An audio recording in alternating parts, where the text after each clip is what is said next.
오늘 우리가 읽은 이 이사야 52장 13절부터 53장 12절 말씀은 정말 구약의 복음과 같은 진주 같은 말씀입니다.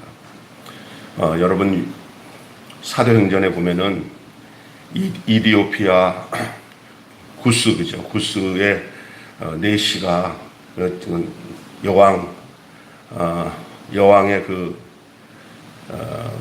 국고를 맡은 그 네시가 이제 예루살렘 왔다가 마차 타고 돌아가는 길에 그 광야에서 빌립 집사를 통해서 이제 복음을 받을 때, 그때 이 구시의 네시가 읽고 있던 성경책이 바로 이사야 오늘 본문 말씀이었습니다.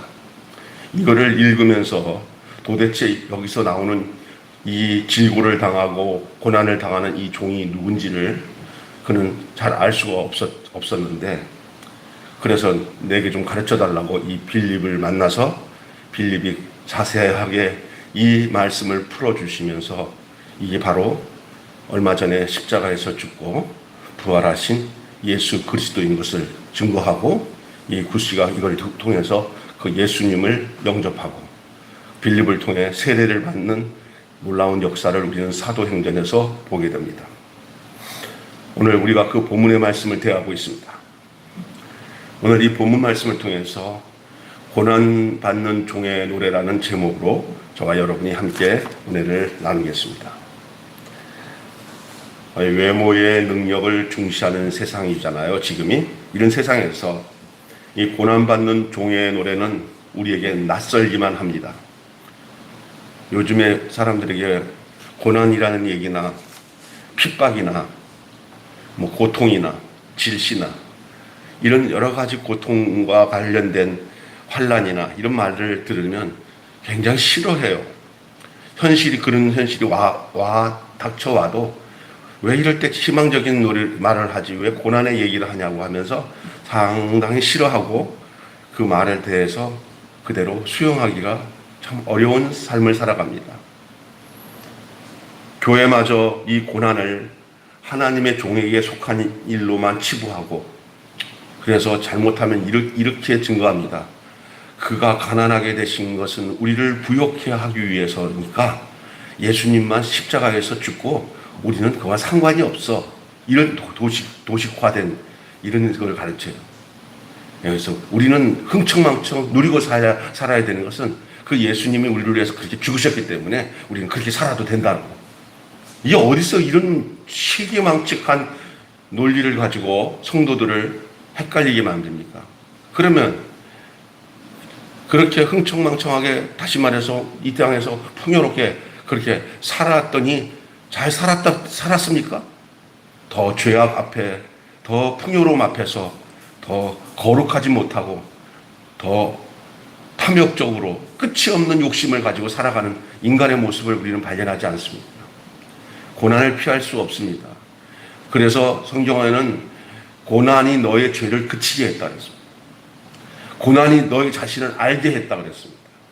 우리 예수님께서도 받으신 고난을 통해서 순종함을 배웠다고 얘기한 것만큼 고난의 갑옷이 우리를 죄로부터 죄를 그치게 하는 그런 게 있어요. 그래서 심한 어려움을 하나님 안에서 그걸 겪고 난 뒤에 예수님을 생각하게 되면은 그때야 자신을 알게 되고, 그때야 그 사람이 이제는 그 고난 중에 주님 안에서 예수님의 그 십자가의 은혜와 하나님의 그 긍휼하신 그 사랑을 그때야 깨닫게 된다니까요. 그래서 자꾸 의도적으로 이 고난은 예수님만 받는 거고 우리는 고난과 상관없어 라고 생각하지 마셔야 됩니다. 예수님의 인생이 나의 인생이 되고 예수님의 운명이 나의 운명이 되어서 살아가는 것이 우리의 진정한 행복이요 기쁨이 되기 때문에 이 세상에 오는 어떤 역경과 고난 앞에 여러분 두려워하거나 떨 필요 없습니다. 나의 길을 가련다고 하신 예수님의 그 발길을 따라 주의 발자취를 따라가는 것이 바로 우리가 살아가야 할 몫이라는 사실입니다. 그게 떨리죠. 아이고, 주님만 그렇게 되지 우리까지 그렇게 또 고난의 길을 그렇게 안 해도 가게 돼 있어요. 그래서 성경에 보면은 좁은 길을 걸으며 이게 뭐예요? 고통의 길을 걸어도 밤낮 기뻐하고 즐거워하는 것은 주의 영이 함께합니다. 주의 영이 어떤 자와 함께하는지 아세요? 예수님이 가신 그 길을 알고 그 뜻을 알고 주님의 고난이 나의 고난일 수 있구나, 주님이 가신 길이 나의 길이구나 생각하면은 어떤 길을 걸어가더라도 그때 성령님이 우리와 함께 하셔 주셔서 좁은 길을 걸어도 밤낮 기뻐하는 것은 주의 영이 함께함이라고 우리가 찬양할 수 있는 거 아니겠습니까? 정말 우리가 이 하나님의 종에게만 속한 것이라고 생각하는 이 고난에 대한 생각, 이런 생각과 상황 속에서 고난을 노래하는 일은 우리에게 참 머쓱한 세상 속에 살지만, 여러분, 밤중의 노래라고 어려울 때 하나님 앞에 나아가 그의 행하심과 그의 우리를 향한 긍휼하심 앞에 찬양을 드리는 그런 복된 삶이 우리에게 있다는 사실을 잊지 마시기 바랍니다. 하지만 이는 우리가 어떤 것을 알 수 있는 중요한 계기냐면 우리 정체성을 확인하는 거예요. 아, 진짜냐 가짜냐가 구분이 어디서 되는지 아세요? 주의 고난 앞에 우리가 함께 동참이 되고 한 운명과 한 인생으로 우리 주님 안에 내가 놓여져서 별다를 것 나의 욕망이나 뜻을 위해서 주님을 이용하는 게 아니라, 주님이 왜 고난을 받으신 종으로서 그렇게 살으셔야 됐을까라는 사실을 주님 한 분만이 아니라 주님께 연합되어서 함께 하나 된 우리들도 주님과 같은 마음으로 걸어가야 될 인생이라는 것을 아는 거야. 그것을 통해서 우리의 정체성이 확인되는 거야. 이 종의 존귀함이 어디에 있습니까? 고난받는 종의 존귀함이 어디에 있습니까? 또한 교회가 존귀할 수 있는 길로 가는 게 무엇이라고 생각합니까? 여러분, 작금에 보여지는 일이 한국교회나 이 세계교회, 이 말세 때 현상이라고 하겠지만, 모든가 이 신앙의 모토가 이 세상에서 잘 되는 데다가 맞춰놓아서 그리스도 안에서 주시는 그 예수 그리스도의 고난을 통한 그 십자가를 통한 온 영광들이 전혀 우리에게는 무감각하게 만들었어요. 단지 하나 껄떡껄떡거립니다. 얼마나 바벨탑을 쌓을 것인가, 얼마나 이 만몬의 영광 속에, 돈의 영광 속에서 살 것인가를 신앙에다가 맞춰가지고 그것이 내 신앙이 되는 거예요. 사실은 하나님이 내 신앙의 목적이 아니고 돈이 내 목적이고, 하나님은 그 돈이나 세상 영광을 위한 수단이 되어버렸어요. 하나님이. 반대가 돼야 됩니다. 어떻게 돼야 되냐? 하나님의 목적 앞에 내가 가지고 있는 세상의 모든 영광들이 다 없어지더라도 그것을 하나님의 영광을 위해 쓰여지는 데다가 이렇게 드려야 돼요. 썩어질 이 세상의 것 가지고 그것이 천만 년 살 것처럼 생각하면서 꼬시는 게 사탄의 방법이거든요. 이 세상의 것에 미련이 없는 거예요. 단지 하나, 하나님의 목적과 하나님의 경륜과 하나님의 뜻이 내 인생에서 어떻게 돼요? 그리고 거기다 맞춰지면요, 어떻게 살다 보면 어떤 사람이 잘 되고 나는 좀 힘들어도 전혀 개의치 않습니다. 문제는 뭐냐? 나와 하나님 관계입니다. 이게 우리가 하나님 앞과 관계가 안 맞으면 어떤 일이 생기냐면은 잘 되는 사람들, 세상적으로 잘 나가는 사람들 보면은 내가 굉장히 비굴해지고 막 그러거든요. 그런데 하나님의 목적 안에 내가 딱 들었잖아요. 내가 장가를 갔든 안 갔든, 내가 이 평생 독신으로 살든 아니면 내가 가난하게 살든 못 배웠든 이런 게 별 상관이 없어요. 왜냐하면 하나님의 목적 안에서 내가 기억이 되니까. 이게 굉장히 중요한 얘기인데 사람들은 이 눈에 보이는 현상으로 가지고 하나님께서 뭔가를 해주셨다는 생각에 빠지게 되거든요. 쏟고 있는 거거든요. 때로는요, 고난받는 자들을 통해서 하나님의 그 비밀과 영광이 비춰지는 거예요. 야, 이렇게 얘기했습니다. 어디 나와가지고 간증을 하나 할 때, 내가 하나님을 믿었더니 이렇게 하나님께서 복을 주셔서 축복해 주셔서, 내가 이것 때문에 하나님을 작정 기렸더니 우리 하나님께서 이게 확 역전시켜서 내가 이렇게 잘 살게 됐고 우리 가정이 이렇게 행복한 가정이 하나님이 만들어주셨습니다. 할렐루야! 그러면 나한테 아멘. 부럽네. 저 사람 정말 저 김선생 그렇잖아요. 그런 분위기였죠. 그런 분위기. 내 속은 그런데 겉으로는 사람은 다 어떤지 아십니까? 이렇게 하면 하나님이 하셨구나라고 생각하면서도 속으로는 잘났다 정말. 그래요. 그런데 정말 비참할 정도로 망했어. 교회 나오기가 정말 안 돼. 다들 왔어. 아니, 왔어요? 야, 어제 저기 막 들이닥쳤던데? 막 빚쟁이들이? 지금 다 날라갔대. 아이고, 야, 어떻게 저렇게 오랫동안 하나님을 섬기고 믿음 생활 잘했는데 어떻게 저런 일이 생겼나? 참나. 야, 그리고도 얼굴 뻔뻔하게 또 교회 나갔어. 아, 우리 교인들도 거기에 엮여가지고 고통당해서 한두 사람이면 잘 나갈 때는 좋았는데 어떻게 저렇게 될 줄 어떻게 알았냐? 아이고, 창피해서 어떻게 나와? 어떻게 나와? 근데 두 내외가 다 교회 앞에 앞자리에 그 자리에 앉아가지고 목사님이, 장로님 나와서 간증하세요. 아닙니다. 할 말 없으면 좀 나가세요. 나와가지고 그냥 주님의 은혜로 제가 이 교회에 건강한 몫으로 나온 것만 해도 감사합니다. 저를 통해서 마음으로 많이 상함당했지만 우리 두 뇌 안에 계신 주님은 있을 때나 없으냐 똑같이 저를 사랑하십니다. 아멘. 그냥 거기서 어떤 사람이든지 구속되지 않는 사람이 없어요. 나중에 어려움 당했을 때 장로님, 우리는 아무것도 아니지. 야, 가자. 진짜 은혜는 여러분 이렇게 고난 중에서의 모습 속에서 그 영광이 비춰지는 거예요. 제가 있었던 교회에서 고등부 학생들 하나가 있었어요. 그 학생 하나가 아버님이 그 교회 중직인데 제가 예배드리는 중에 연락을 받았어요. 걔네 집이 불났대요. 아침부터 불나가지고 그 공장지대에 불났다. 야, 큰일 났네. 그런데 이놈의 자식이 머리도 막 거슬리고 옷에 뭐 이렇게 먼지도 묻고 해서 교회 막 그 시간에 9시 저 학생 예배 막 와갖고 앉아 있는 거예요. 다들 막 집이 불났는데 막 소방서 차도 오고 그랬더니 뭐냐면 내가 할 게 아무것도 없어요. 그럼 그거 가봐야지. 그랬더니 저는 예배 드리는 게 더 우선입니다. 이야, 그 애가 다 봤잖아요. 그 다음 주부터 늦게 나오는 애가 없어. 핑계 대는 애가 없어. 뭐 시험 때문에, 학원 때문에. 고난 중에 하나님을 향한 내 마음과 중심이 얼마나 귀중한지. 그분 자신이 그런 삶을 먼저 드렸고, 그분의 길을 따르는 모든 사람들은 자기에게 얻어진 영광을 가지고 뭐를 구속하는 게 아니라 자기 자체의 부끄러움이 우리를 구속하는 거예요. 우리의 부끄러움으로 구속이 되는 거예요. 잘난 척 하는 거는 사람을 구속 못 해요. 고난당한 자가 다 고난당한 사람을 다 치료하고 다 구속하게 되는 줄로 믿습니다. 여러분, 오늘 본문에 제가 이게 진짜 핵심적인 내용을 오늘 서두에 다 한 거예요, 사실입니다. 오늘 이 고난받는 종의 노래의 첫 번째 내용이 뭐냐? 오늘 12장 본문 우리가 읽으면서 느꼈던 것들을 간단하게 말씀드린다면 세상을 놀라게 하는 종이었어요. 세상을 놀라게 하는 종. 종은 이 본문에서 나오는 이 종의 모습은 이렇습니다. 종은 매를 심하게 맞아서 상했습니다. 매를 심하게 맞았습니다. 몸이 상했습니다.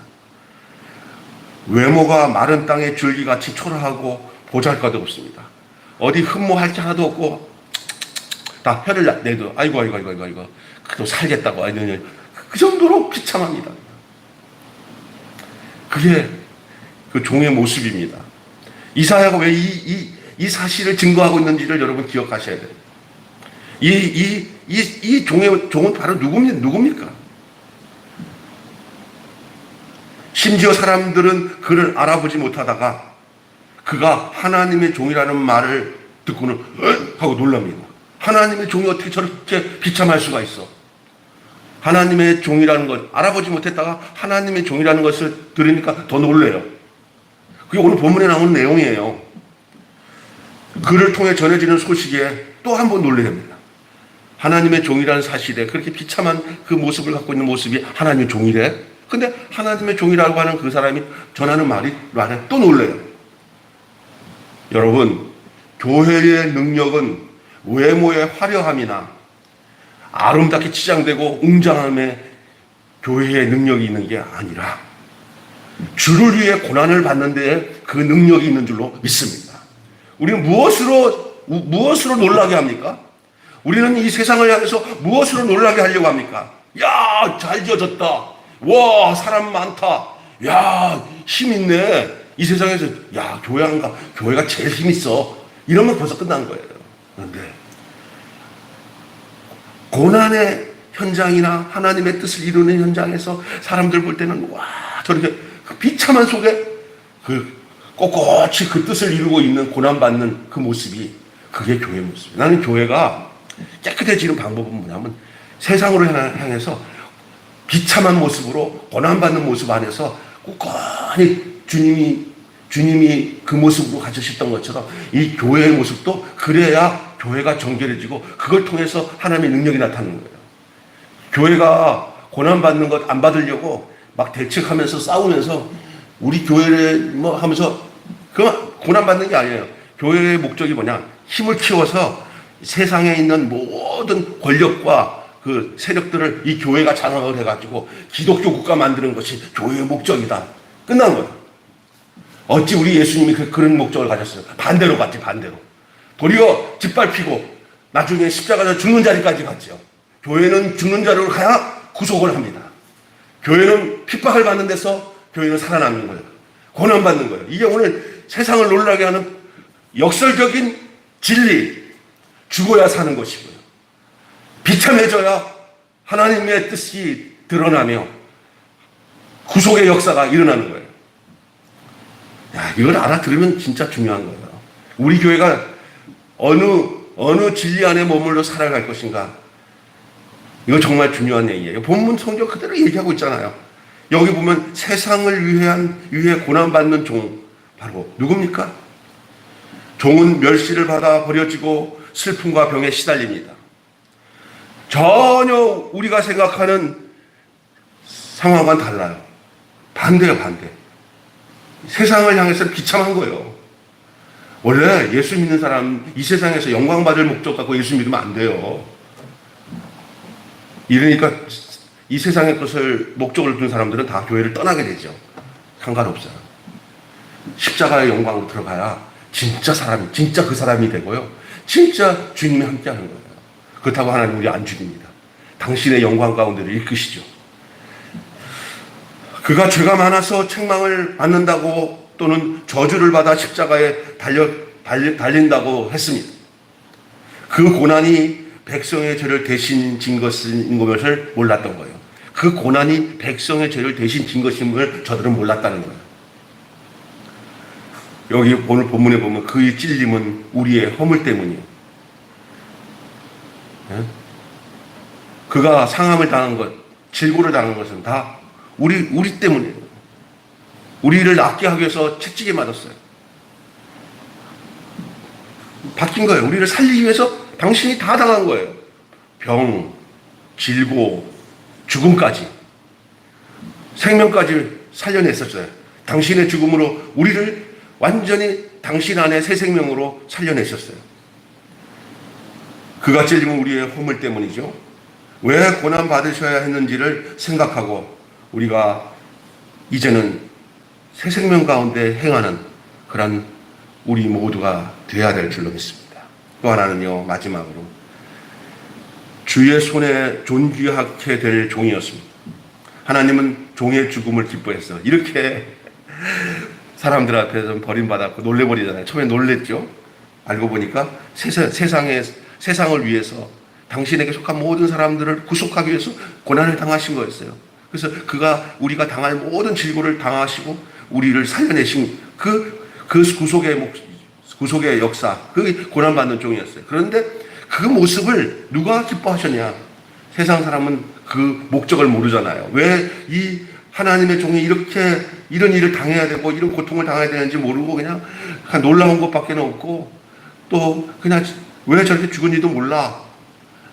그런데 이 하나님의 종의 모습을 본 주님은 그 주의 손에 존귀케 될 종인 것을 하나님은 아시고 하나님은 종의 죽음을 기뻐하셨습니다. 이 종이 누구예요? 하나님의 종으로 오신 이분이 누구예요? 메시아 아닙니까?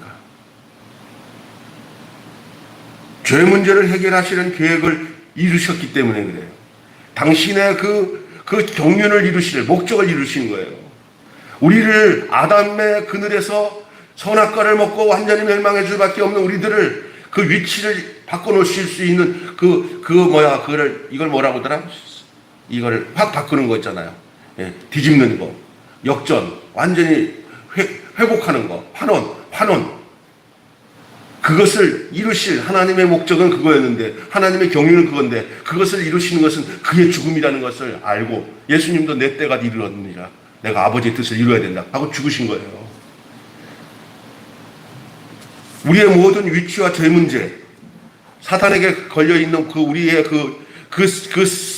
우리의 삶, 그 자체를 완전히 그냥 통째로 신분의 변화를 일으킬 수 있는 것, 그 십자가에서 뛰어내리지 못할 그 예수 안에서 우리가 발견되도록, 연합되도록, 그의 죽으심과 합하여 우리가 합하여 죽고, 그의 살아나심과 합하여 삶으로 인해서 우리가 새 생명 가운데 행하게 하려 하심입니다. 그게 하나님이 우리를 위한 계획이잖아요. 예수님을 이 땅에 보내실 때부터 그 계획을 하셨고요. 아담이 범죄하고 난 뒤에, 아담이 선악과를 따먹고 난 뒤에 하나님은 이 계획을 가지고 계셨던 거예요. 내 아들을 보낼 것이다. 그 그리스도로 모두가 그리스도 안에서 구속되게 할 것이다. 그런데 그 과정이 어떻게 되냐? 예? 그냥 이 세상에서 똑같이 그냥 세상의 영광을 가지고 가는 길이 아니라 사람의 모양으로 와서 사람같이 되었고, 그 사람에게 우리의 죄를 다 뒤집어 씌워서 그 사람이 죽을 때 우리도 같이 죽고, 그 사람이 살 때 우리가 다시 난 그 사람이 바로 그 사람 안에 속한 사람이고, 그게 이제 아담에서 벗어나 옛사람에서 벗어나 그리스도 안에서 새 사람으로, 새 인류로, 이제는 그 존재로 살아가는 사람으로 만들어 놓으신 거예요. 그게. 그러니 이 땅 이제도 우리도 우리 가정에서 사람 살릴 때 어떻게 살려가냐면, 죽음의 길로 가는 사람들이 그 가정을 살려요. 힘쓰면 서로 싸워요. 부부도 서로 힘쓰잖아요. 그러면 부딪혀서 그냥 못 살고요. 자식과 싸우면서도 부모가 이기든지 자식이든지 죽어보자고 서로 힘쓰면 망하는 거예요. 힘을 쓰면 쓸수록 전쟁은 더 커져요. 그러나 누군가 하나가 대속물이 되고, 누구 하나가 완전히 죽음으로 가는 완전한 죽음이 딱 보여지면, 그 실제가 보여지면, 야 엄마, 야 우리 아들이 그럴 수도 있고요. 어느 누가 대속물이 돼. 그러면 그 역사는, 그 생명이 분배돼 버려요. 가족이 전부 다 그 죽음을 보고 다 살아나는 거예요. 누구든지 나를 따라오려거든 자기를 부인하고 자기 십자가를 지고 나를 쫓을 것입니다. 예수 그리스도만이 십자가에서 구속을 이루기 위해서 그냥 죽고 땡 끝난 게 아니라, 그리스도의 생명을 받은 사람들은 그리스도와 같이 그들의 삶의 영향력이 뭐 넓든지 적든지 간에, 그는 십자가를 지고 가는 인생으로, 다시 말해서 주님의 발자취를 따는 인생으로 살기 때문에 환난이 와도 공고가 와도 핍박이 와도 오직 내 주를 위해 살리라. 그것을 아는 사람이에요. 예수를 제대로 안다는 사람은 내 인생의 목적도 알게 돼요. 예수님을 하나님이 십자가에 못 박혀 죽게 하신 것, 그 목적을 알게 되는 순간, 내가 이 세상에서 뭘 목적으로 살아가야 되는 인생인가를 알게 만들어준다니까요. 그래서 세상 것에 비교하면서 비굴하지도 않고, 자기 자신에 대해서 어떤 존재로 살아가야 될지 예수 안에서 그 생명을 가지고 사는 존재로 살게 한다는 말입니다. 주의 손에 존귀케 될 종이라는 사실을 말씀하고 있습니다. 이제 순종하는 그 종의 날은 길 것이고, 그 나라는 무궁할 것이다. 진짜 무궁하잖아요. 여러분, 얼마나 웃깁니까? 완전히 비참하게 가는 그 예수는 끝까지 갑니다. 한 번 힘쓰고 애써서 뭔가 일어나는 사람들은 오래 못 가요. 끝나요. 그대로. 그냥 여러분, 이 예수 그리스도의 날은 영원 무궁합니다. 지금 우리까지 왔지 않았습니까? 우리가 뭐 세상 영광을 위해서 살 사람들입니까? 하나님의 그 영광과 그 목적을 위해서 내 자신이 십자가에서 죽음으로 내놓는, 내 목숨을 죽음으로 내놓는 인생이라도 나는 주님이 가신 그 길이 바로 나의 가야 할 길이라고 아는 사람들이 아닙니까?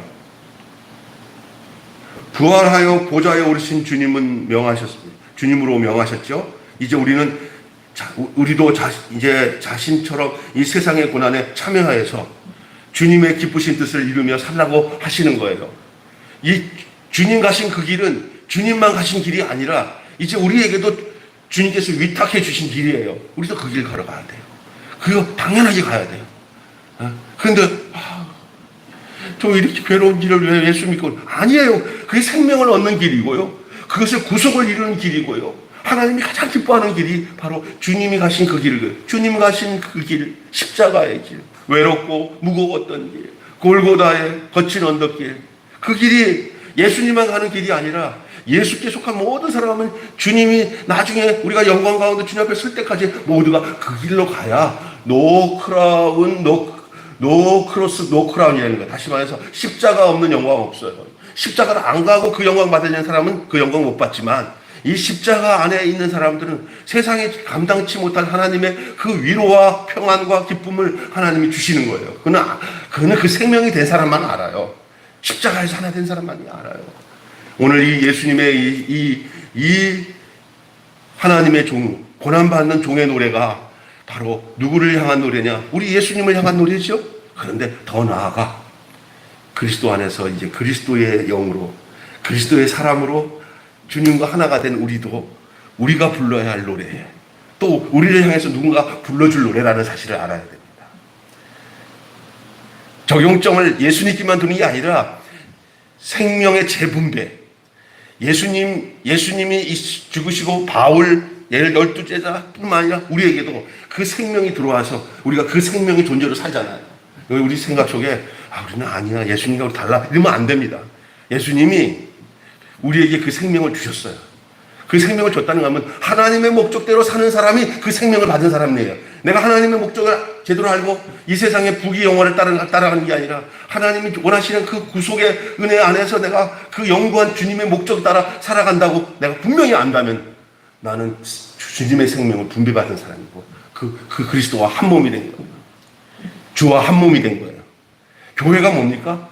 그렇게 부르심을 받은 사람이 한 공동체, 한 몸으로 이루어서 예수님의 몸이 된 곳이에요. 교회는 이 세상을 향해서 싸워서 이 세상의 권력을 쟁취하는 곳이 교회가 아니라 세상에서 짓밟힘을 당해서 거기서 죽고 부활하신 부활 생명으로 영광을 드러내는 그러한 존재인 거예요. 그래서 기독교 역사는요, 핍박 속에서 컸죠. 절대 기독교가 정권을 장악하고 기독교가 뭘 하잖아요. 그때부터 그 세력, 그 기독교는 망했어요. 그러나 기독교가 핍박을 당할 때 복음이 더 복음의 본질이 살아났다는 거예요. 참 역설적인 거예요. 그래서 우리는 어떤 형편이든지 개인적으로 부하든지 또 어렵게 되든지 상관이 없어요. 우리 안에 있는 그리스도로 말미암아 우리가 무엇인가 잘 됐을 때는 하나님 앞에 더 영광 드리기 위해서 쓰여지는 것을 주님이 주셨다고 생각하면 될 것이고, 핍박받을 때는 우리를 더 견고하게 그 과정을 겪어서 하나님의 복된 하나님의 뜻을 분명히 알 수 있도록 하나님께서 그 과정을 겪게 하시는구나. 그 과정을 겪게 하시는구나. 그래서 내 생명이 빼앗기지 않으면 모든 것이 보여요. 어떻게 살아야 될지. 그게 그리스도인이에요. 그냥 이런 환경에 몰려가고 저런 환경에 몰려가면서 그냥 부평초처럼 그냥 바람에 휘날리는 낙엽처럼 사는 게 아니라 알곡으로 내가 어디에 심겨지고 어디에서 열매 맺어야 될 것을 아는 그런 존재가 바로 그리스도의 고난받는 이 종의 노래 속에 담겨져 있어요. 이 예수님 오시기 전에 이 700년 전에 이사야가 어찌 이렇게 예수님의 인생을 정확하게 이렇게 표현했어요. 그대로 됐어요. 부자의 묘실에, 아리마대 요셉의 묘실에 잠겼고요. 이 내용을 보면 그대로 그냥 예언적인 내용을 갖고 있잖아요. 근데 그게 여러분 기억하시기 바라면 지금 우리에게는요, 그 예수의 인생이 우리 인생이에요. 똑같이 팔레스타인에서 사는 게 아니라 지금 현실 다 각자 삶은 다르지만 그 중심에 말하자고 하는 하나님의 목적과 뜻에 대해서 그의 생명으로 사는 거예요. 그의 생명으로. 예수 생명으로. 예수 그리스도의 생명으로. 근데 우리 예를 들어서 방 목사님이 이게 차 타고 어디 가서 누구를 딱 만나면 이렇게 생각하시면 돼요. 이 화곡동에 박남수 예수가 왔다. 이렇게 살면 되는 거예요. 아멘? 그 정체성을 가지고 사는 거예요. 그게 맞는 답이고요. 그냥 지식적인 예수가 아니고요. 생명 예수가 우리 안에 계셔서 우리를 통해서 당신을 표현하고 당신을 드러내기 위해서 우리에게 그 생명을 주시고 우리가 그리스도와 연합이 되어서 그 한 생명, 한 떡으로 하나님 우리를 불러주셔서 이제 말하는 것도 생각하는 것도 모든 행하는 것도 우리가 비록 부족하면 부족하더라도 주님이 늘 주님과 함께 그 생명 안에서 발견된 우리들을 그렇게 이끌으시는데, 알 것은 고난에 대한 생각을 이 땅의 사람들이 가지고 있는 생각으로 생각하지 마시고 하나님의 목적 안에서 그것을 생각할 수 있으면 우리는 절대로 사탄의 괴계에 빠지지 않습니다. 다시 선악과를 먹는 일이 없습니다. 생명과 실이신 예수 그리스도를 날마다 먹으면 그건 그 선악과가 다 보여요. 생명과를 먹으면 선악과가 다 보여요. 근데 선악과 막 먹기 시작하면 생명과가 안 보여요. 선악과 맛을 본 사람은 절대 생명과 선악과의 유혹은 있어도 선악과 먹지 않습니다. 생명과가 누구냐? 예수님 자신이에요. 예수님의 살과 피를 먹는 사람입니다. 그 생명은 자라게 돼 있어요. 우리 매일교회는 이 생명 안에 모든 성도가 함께 자라나서 정말 이 땅에 살아가는 동안 이 고난받는 종의 노래가 예수님을 향한 노래를 뛰어넘어 우리를 향한 노래인 것을 알고 그 인생을 살아내는 복된 여러분과 저가 되시기를 주님의 이름으로 축원합니다. 하나님의 종이 존귀케 되면 하나님의 뜻에 순종하고 고난의 길을 갔기 때문이죠. 세상을 위해 십자가를 졌기 때문입니다. 교회가 비방받는 그런 모습이 가슴 아프고 안타깝지만 여러분 기억할 것은 존귀하게 되는 길은 다른 데 있지 않습니다. 앞서가신 주님처럼 세상을 위한 고난의 십자가를 지는 것입니다. 여러분, 한마디로 오늘 메시지를 제가 말씀 전하고 마치겠습니다. 이렇습니다. 고난받는 종으로 인해 구속을 받았으니 세상 고난에 참여하여 주의 영광을 드러내는 구속자의 삶을 사는 저와 여러분이 되시기를 주님의 이름으로 축원합니다. 기도하겠습니다. 거룩하신 하나님 아버지, 이 아침에 정말 귀한 말씀을 함께 나누었습니다. 고난받는 종의 노래, 이 노래는 우리 주 예수 그리스도를 향한 이사야의 표현이었고, 이건 700년 전, 예수님 오시기 전 700년 전에 전해졌던 귀한 말씀이었습니다.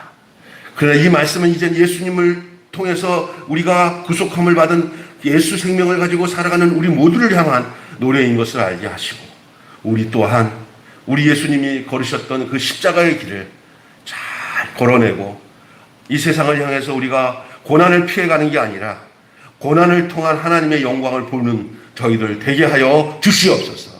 우리 주 예수 그리스도 이름으로 기도하옵나이다. 아멘.